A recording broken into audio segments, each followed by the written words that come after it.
Sir, Mumbai महानगरपालिका भविष्याच्या 30 वर्षाचा विचार करून भूमिगत बोगदे तयार करणार आहेत का तर वाहतूक कोंडी होऊ नये. अगोदरच अनेक ठिकाणी पाणी साचतंय, अनेक महत्त्वाचे प्रकल्प राबवलेत, मात्र वाहतूक कोंडी आजही होते. 30 वर्षानंतर जे हे प्रकल्प राबवले जाणार आहे 30 वर्षाचा प्लॅन करून, तर खऱ्या अर्थाने वाहतूक कोंडी होणार नाही का, कसं पाहताय? नाही, आता 30 वर्षानंतर काय होईल याचं आत्ता गणित मांडू शकत नाही, परंतु आत्तापर्यंत जी कामं झालेली आहेत त्यांनी किती वाहतूक कोंडी दूर झालेली आहे. खरं तर वाहतूक कोंडी दूर होण्यासाठी सायमल्टेनियसली तुम्हाला काही कायदे करणं गरजेचं आहे, की एका एका घरामध्ये किती गाड्या आहेत, किती गाड्या घेतल्या जातात, ह्याच्यावर कुठेतरी बंधनं आली पाहिजेत. घेणारे गाड्या भरपूर घेतात, नाही ज्यांच्याकडे अजिबात नाही आहेत, पुन्हा पार्किंगची सोय नाही आहे, पार्किंग तुम्ही मोठ्या प्रमाणात उपलब्ध करून द्यायला पाहिजे. ह्या बेसिक काही गोष्टी ज्या आहेत त्या करून द्यायला हव्यात. एवढे मोठे मोठे प्रोजेक्ट आपण करोडो रुपये त्याच्यावर खर्च करतो आहे, परंतु लोकांना बेसिक ज्या गोष्टी हव्यात म्हणजे रस्ते नीट हवेत, वेळेत पाणी यायला हवं, कळलं का. दुसरीकडे शाळांची दुरावस्था जी आहे किंवा आरोग्यसेवेची जी दुरावस्था आहे, ह्या बेसिक गरजा ज्या आहेत, शिक्षणाच्या ज्या त्रुटी आहेत, त्या बेसिक गरजांवर प्राधान्याने काम करणं गरजेचं आहे. सायमल्टेनियसली इन्फ्रास्ट्रक्चरल कामं देखील होणं गरजेचं आहे, नाही अशातला भाग नाही. परंतु जी आत्तापर्यंत झालेली कामं आहेत त्यांनी किती वाहतूक कोंडी संपलेली आहे हा देखील एक प्रश्न आहे.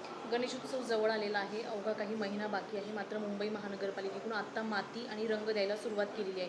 मात्र आपण जर पाहिलं तर मूर्ती तयार झालेल्या आहेत, रंगकाम करून झाले. महानगरपालिकेला नेहमीच ही सवय आहे की सगळं उशिरा शानपण असतं ना, नेहमी माती खातात ते, कळलं का. त्यामुळे आत्ता माती देऊन काय करणार, ऑलरेडी सगळीकडे मूर्तिकारांच्या मूर्त्या तयार आहेत. आता रंगकामाचं काम चालू आहे, पुढच्या काही दिवसात ते सगळ्या मूर्त्या विक्रीला सुद्धा येतील. त्यामुळे महानगरपालिकाला नेहमी प्रत्येक गोष्टीत उशिरा जाग येते. जसं ते झाडं पडली तेव्हा मी म्हटलं होतं की रेड अलर्ट तुमचा 3 तारखेपासून होता, जो एक्सटेंड 4 तारखेला झाला, पुन्हा 6 तारखेपर्यंत झाला. 5 तारखेला ती दुर्घटना घडली, जे स्कूल बसवर झाड पडलं आणि तो अभियान श्रीवास्तव वारला, मग त्यामध्ये दगावला तो. मग मला सांगा, 3 तारखेलाच तुम्ही जर शाळा बंद ठेवल्या असत्या, 3 तारखेपासून जो पहिला रेड अलर्ट होता, तर ही घटना घडली नसती. तुम्ही 6 तारखेला ती घटना घडल्यानंतर मात्र शाळा बंद केल्यात. म्हणजे नेहमी महानगरपालिकेला उशिरा जाग येते आणि उशिरा जाग आल्यामुळे महानगरपालिकेचं आर्थिक नुकसान देखील होतं. आता ह्या मातीवर करोडो रुपये खर्च केले जातील, ज्याचा काहीच उपयोग होणार नाही आहे. सो मला वाटतं की महानगरपालिकेने आताही एक प्रस्ताव असा आला आहे, फेरफाराचा प्रस्ताव असतो, अनेक फेरफाराचे प्रस्ताव असतात, त्याच्यामध्ये असंच असतं की फेरफार का करावा लागतो. तुम्हाला मुदतवाढीचे प्रस्ताव आहेत, ते मुदतवाढ का द्यावी लागते. अगोदर जर 2-3 महिने तुम्ही अगोदर त्याच्यावर काम केलं तर मुदतवाढ द्यावी लागणार नाही. तर हे होत नाही. हे बऱ्याचशा गोष्टी कंत्राटदार अधिकारी आणि सल्लागार मिळून ठरवतात.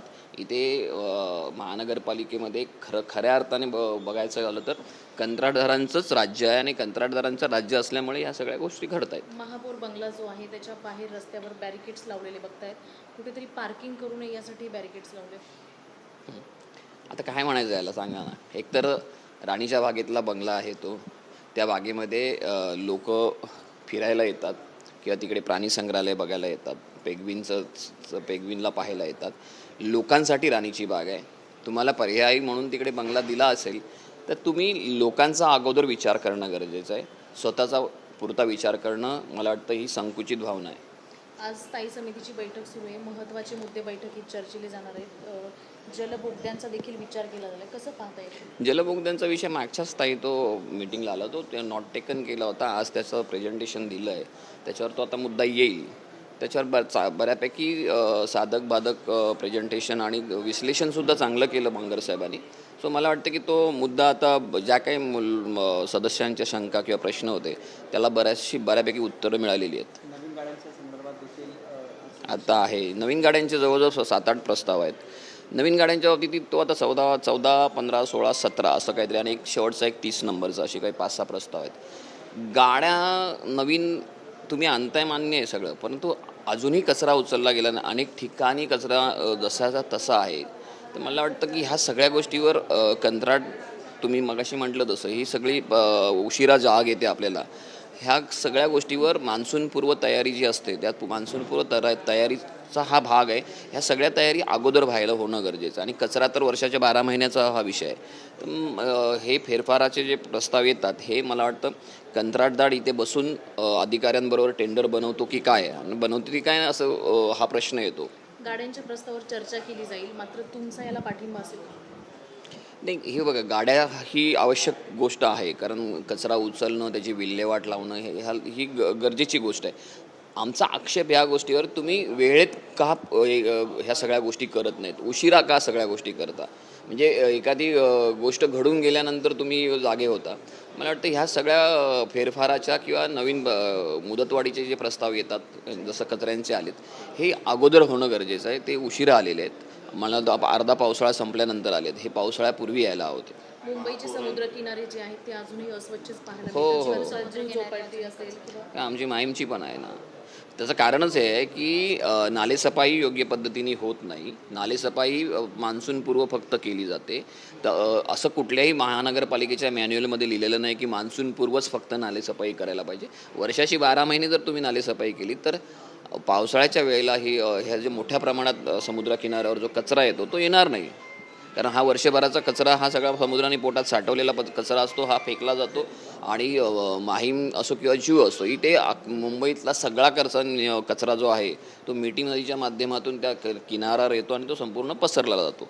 याच्यावर ठोस असा उपाय करणं गरजेचं आहे. ज्या ठिकठिकाणी नाल्यांना ते काय ते तुमचं ट्रॅश ब्रूम लावणं गरजेचं आहे. तोही प्रस्ताव आज आला होता. त्यांनी काही ठिकाणी ट्रॅश ब्रूम लावण्याचा प्रस्ताव आता मंजुरी झालेला आहे. परंतु फक्त तो पश्चिम उपनगरामधलेच आणि उपनगरामधलेच घेतलेत. मग तुम्ही शहरावर का अन्याय करताय, असाही प्रश्न उपस्थित झाला. कारण शहरामध्ये कुठलं ठिकाण त्यांनी घेतलेलं नाही. उदाहरणार्थ वडाळापासून शिवडीपर्यंत जो नाला आहे त्यांनी पावसाळ्यात बराच त्रास, त्या ईस्टची पूर्वेची जी लोक आहेत त्यांना खूप त्रास होतो. पण तो आला नाही. ह्या सगळ्या त्रुटी आहेत, त्याच्यावर आम्ही आक्षेप घेतलेला आहे.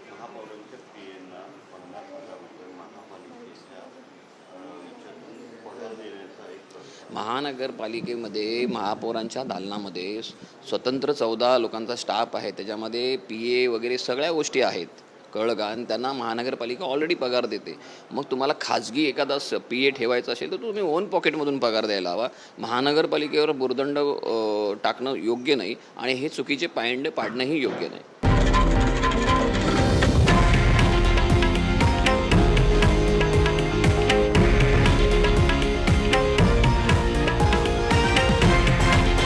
हे आहे देशातील नंबर 1 न्यूज नेटवर्क आणि आपण पाहत आहात TV9 मराठी, एकमेव.